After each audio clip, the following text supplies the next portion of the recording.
الرحمن الرحيم ألا إن أولياء الله لا خوف عليهم ولا هم يحزنون إلى آخر الآية উদয়ের পথে শুনিকার বাণী ভয় নাই ওরে ভয় নাই নিঃশেষে প্রাণ যে করিবে দান লয় নাই তার ভয় নাই।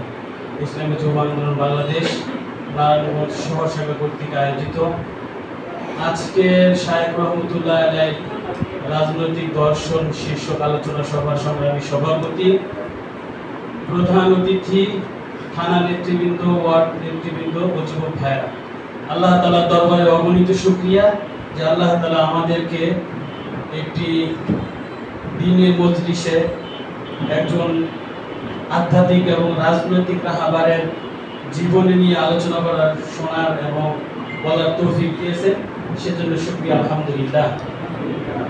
প্রিয় ভাইরা, আসলে আমরা তো ছোট মানুষ, আমরা এদিকের মধ্যে যারা আছি আমরা সবাই বয়সে ছোট, হয়তো অনেকেই আমরা মুফতি সৈয়দ মোহাম্মদ ফজলুর রহমতুল্লাহ আলাইহি দেখিও না। তো আমার দেখার সৌভাগ্য হয়েছে, আমি যখন আপনার ক্লাস 6-এ পড়ি সম্ভবত, তখন থেকে আমি ফজলুর রহমতুল্লাহ আলাইহি অর্থাৎ চরমনের যে তরিকা, এই তরিকা আমার একটু খাত হয়েছিল। উনি খুব বিপদগামী ছিল আর কি। তো এই সংগঠনে আসার কারণে ওনার জীবন পরিবর্তন হয়েছে। তো উনি আমাকে ওনার সাথে সাথে নিয়ে যে জায়গায় চরমনের মাহফিলগুলো হইতো, ফজলুর রহমতুল্লাহ আসতো, ওই জায়গায় আমাকে সাথে দিয়ে দিত। তো এইভাবে যাইতাম, মাসিক ইজতেমা সব জায়গায় যাইতাম। তখন আমি ক্লাস 6-এ পড়ি। তো হঠাৎ করে আমি একদিন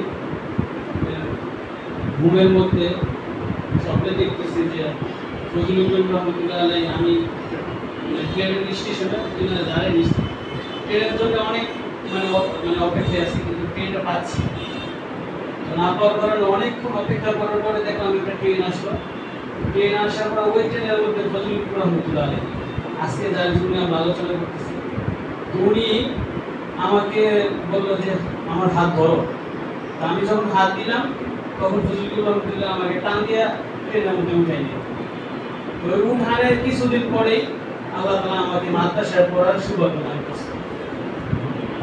আমি ছিলাম লাইনে, আমি যখন এই যে চরমনের মাহফিলে যেতাম বা জিকিরে যেতাম, আমার ভাতুরা আমাকে সাথে করে নিয়ে যেত, তখন আমার বাবাকে আমি অনেকবার বলছি যে বাবা আপনি অন্তত জুমার নামাজটা পড়েন। আমার বাবা জুমার নামাজ কোনোদিন পড়তেন। তো আমি এমন একটা পরিবার থেকে ছোটবেলা থেকে উঠে আসে। তো তারপরে যখন আমি মাদ্রাসা ভর্তি হইলাম, আমি মাদ্রাসায় পড়ালেখা শুরু করলাম। তো তারপর আস্তে আস্তে আমার পুরো পরিবারটাই আপনার দিনদারি হওয়া শুরু করলো।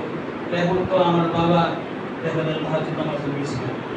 তো ওই যে আমি যে ছোটকালে মাসিক ইজতেমা সব কিছুতে যেতাম, ফজলুর রহমতুল্লাহ আমাকে ট্রেনে উঠাই নিল। এই উঠানোর পর থেকে আমি মাদ্রাসা ভর্তি হলাম, ভাবে দিলাম, মাদ্রাসা লেখাপড়া করলাম। তো এই জন্য আমাদের এই তরিকার মধ্যে, সংগঠনের মধ্যে যারা আছে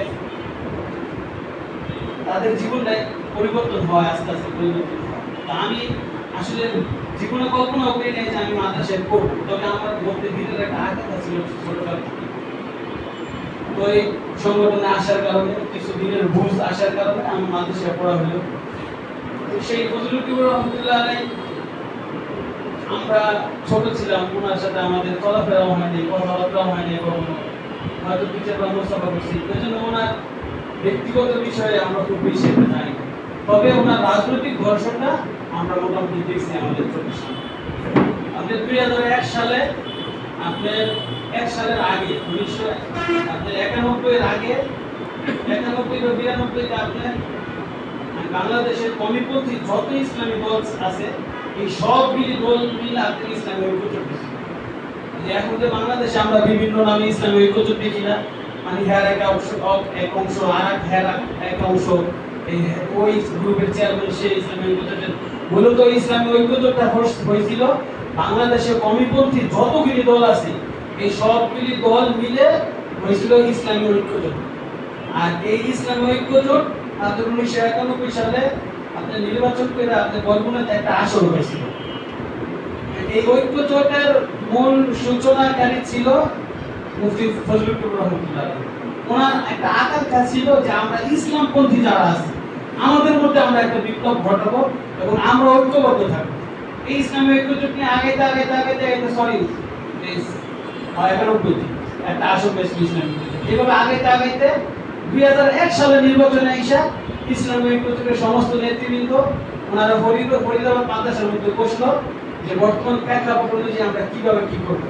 96-তে যখন আওয়ামী লীগ ক্ষমতায় আসলো, আসার পরে তো আপনি ওলামায়ের উপরে দমন পীড়ন, তারপর বিভিন্ন অনৈতিক অনিসলামিক কার্যকলাপ করলো। তো সমস্ত ওলামায়ে কেরাম আপনার ফরিদাবাদ মাদ্রাসার মধ্যে বসে ওনারা বললো যে এই মুহূর্তে আমাদের কি করণীয়।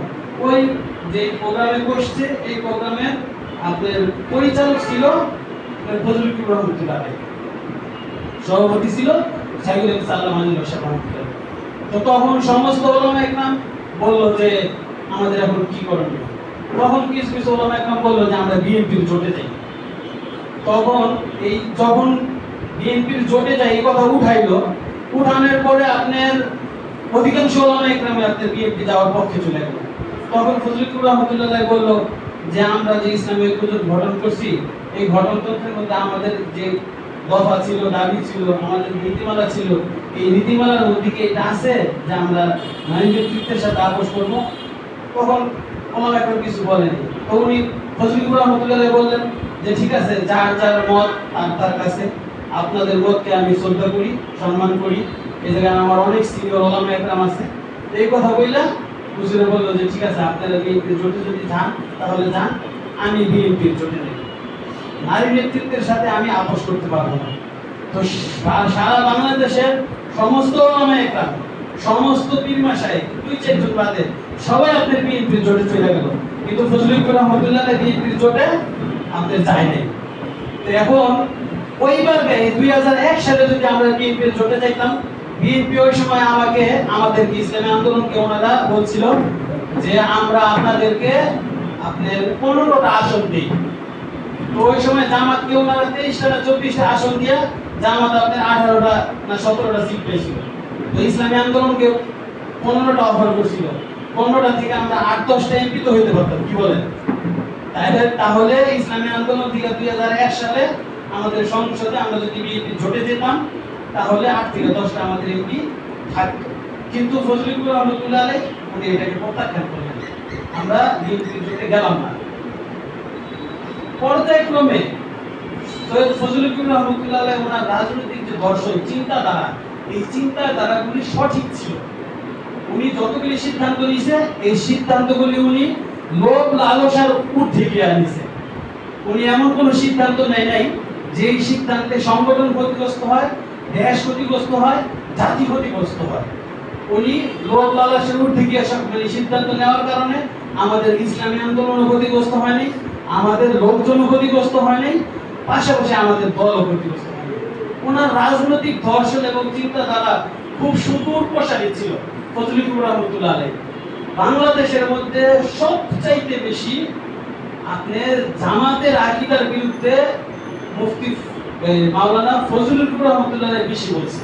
উনি যতগুলি মাহফিল ছিল প্রায় মাহফিলের মধ্যেই জামাতের যে আকীদা, ভ্রান্ত আকীদা ওনাদের ছিল, এই আকীদাগুলোর বিরুদ্ধে ফজলুল করিম রহমতুল্লাহ আলাইহি বলছে। বলার কারণে ওনারা আল্লাহর রহমতে সংশোধনও হয়েছে। আপনার আমার কাছে তাহফিমুল কোরআনের অনেকগুলি খণ্ড আছে।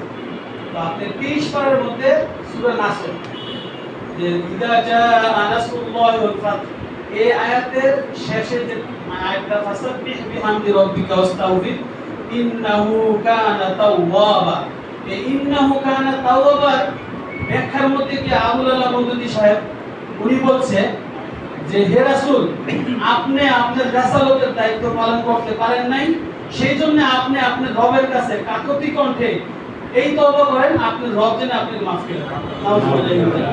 ওনাদের যে আকীদাটা, এই আকীদাটা ছিল আগে, যখন সারা বাংলাদেশের ফজলুল করিম রহমতুল্লাহ আলাইহি মাহফিলগুলোতে ঘুরে ঘুরে ওনাদের এই আকীদার ব্যাপারে প্রচন্ডভাবে উনি বলছে।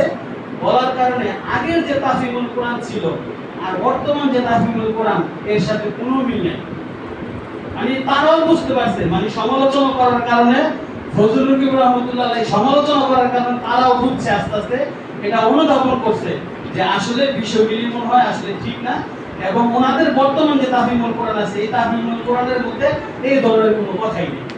এবং খেলাফতে মুলুকিয়াত ওনাদের আরো যে সমস্ত বইগুলোর মধ্যে আপনার সমস্যা ছিল অনেকটাই ওনারা সংশোধন করছে। এই সংশোধন করার মানে অনেকেই ছিল, এর মধ্যে ফজলুল রহমতুল্লাহ ছিল একেবারে প্রথম সারি। আজকে দেখেন আমরা কিন্তু এখন বর্তমান যে প্রেক্ষাপট 5ই আগস্টের পরে যে প্রেক্ষাপট, এই প্রেক্ষাপটে আপনার এক এক ওলামা একরাম কিছু ওলামা একরাম দিয়ে বিষয় ছোটাছুটি করতেছে। যেই জামাতের সাথে আমাদের এই আকীদাগত বিষয় নিয়ে কিছু আমরা সবচেয়ে বেশি জামাতের কি ছিলাম, মানে জামাতের মতবিরোধের বাইরে ছিলাম আমরা, কিন্তু এখন বর্তমানে আমরা তাদের সাথে তাদেরকে নিয়ে সমস্ত ইসলামী দলগুলোকে নিয়ে আমরা একটা ঐক্য করতে চাচ্ছি, কিন্তু এই ঐক্যের মধ্যে অনেকে বাধা সৃষ্টি করতেছে। এখন বর্তমানে আমাদের যে সিদ্ধান্তটা, এই সিদ্ধান্তটাও আপনার সঠিক, আর এটা আমাদের বর্তমান আমির যারা আছে তাদেরও চিন্তা চেতনা আপনার খুব সুদূর প্রসারী চিন্তা চেতনা। এই জন্য ইসলামী আন্দোলন তথা ইসলামী আন্দোলনের যে আমির ছিলেন মুফতি মাওলানা ফজলুল রহমতুল্লাহ আমাদের যে লিডার ছিলেন, উনি কখনোই দল ক্ষতিগ্রস্ত হোক, আমার সংগঠনের লোক ক্ষতিগ্রস্ত হোক এমন কোন সিদ্ধান্ত তারা নেয়নি। এবং লোক লালসের ঊর্ধ্বে যদি ফজলুল রহমতুল্লাহ ইচ্ছা করতেন যে উনি এমপি হবেন, মন্ত্রী হবেন, আরো কিছু হতে পারতেন, কিন্তু উনি এগুলি লোক লালসের তোয়াক্কা কখনোই করেনি।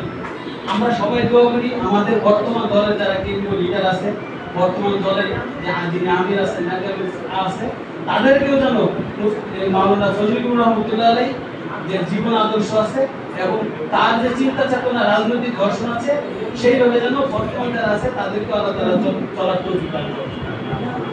আমি আপনাদের এই জায়গার মধ্যে আসছি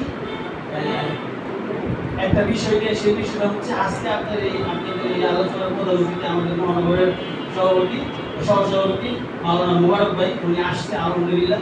তা আমি আসছি যে বিষয়টা নিয়ে, সেটা হচ্ছে আমাদের এই বর্তমান মাসের যে 1 তারিখ অর্থাৎ অক্টোবরের 1 তারিখ থেকে আমাদের দাওয়াতি মাস চালু হয়েছে। আপনারা জানেন যে প্রতি চরমনের মাহফিলের আগে, অগ্রহণের মাহফিলের আগেই আমাদেরকে দাওয়াতি মাস দেয় এবং ফাল্গুনের আগে আমাদেরকে একটা দাওয়াতি মাস দেয়। আমরা এই দাওয়াতি মাসে ব্যাপকভাবে দাওয়াতি কাজ করে যারা যুবক আছে তাদের কাছে ইসলামী যুব আন্দোলনের যে আদর্শ আছে, আমাদের যে দাওয়াতি কার্যক্রম আছে, আমাদের লক্ষ্য উদ্দেশ্য আছে, সেগুলো যেন আমরা যুবক ভাইদের কাছে পৌঁছে দিতে পারি। আমি আজকে যুব আন্দোলনের দায়িত্ব শুনেছি, আমি একটা ওয়ার্ডের দায়িত্বশীল, থানা দায়িত্বশীল, মহানগর দায়িত্বশীল। আমাদের এই গুটি কয়েক লোক নিয়ে কিন্তু আপনার ইসলামিক প্রতিষ্ঠা সম্ভব না।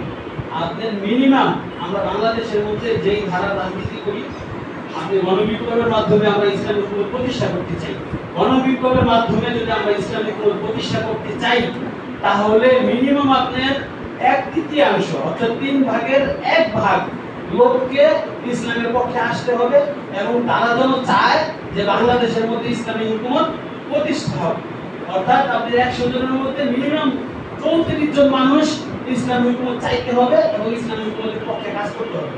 এখন এই নারায়ণগঞ্জের মধ্যে নারায়ণগঞ্জ শহর রাস্তায় একটা প্রোগ্রাম আমাদের 8টা ওয়ার্ড, এই 8টা ওয়ার্ডের মধ্যে কয়জন যুবকের কাছে আমি আমার যুব আন্দোলনের লক্ষ্য উদ্দেশ্যে পৌঁছে দিতে পারছি, কয়জন যুবকের কাছে আমি যুব আন্দোলনের দাওয়াত পৌঁছে দিতে পারছি। এই জন্য আমাদের এই দাওয়াতি মাস উপলক্ষে আমাদের কেন্দ্রের থেকে সার্কুলার আসছে। সার্কুলারটা আমরা অনেক গ্রুপে, আমাদের যে শহরের গ্রুপ আছে, তারপর আমাদের গ্রুপ আছে, আমরা গ্রুপগুলো দিয়েছি। আমি এই প্রোগ্রামের পরে আমাদের যারা দায়িত্বশীল আছে, আমি ব্যক্তিগতভাবে আপনাদেরকে ট্যাগ করে আপনাদের এই আমাদের সার্কুলারটা দিয়ে দেব। আমরা এই সার্কুলারের মধ্যে যে কাজগুলো আছে আমরা এই কাজগুলো অবশ্যই করার চেষ্টা করব। এই সার্কুলারের মধ্যে আপনার ব্যক্তিগত দাওয়াতের কথা আছে, পাশাপাশি আপনার 3 থেকে 5 জনের একটা টিম হবে। এই টিম আপনার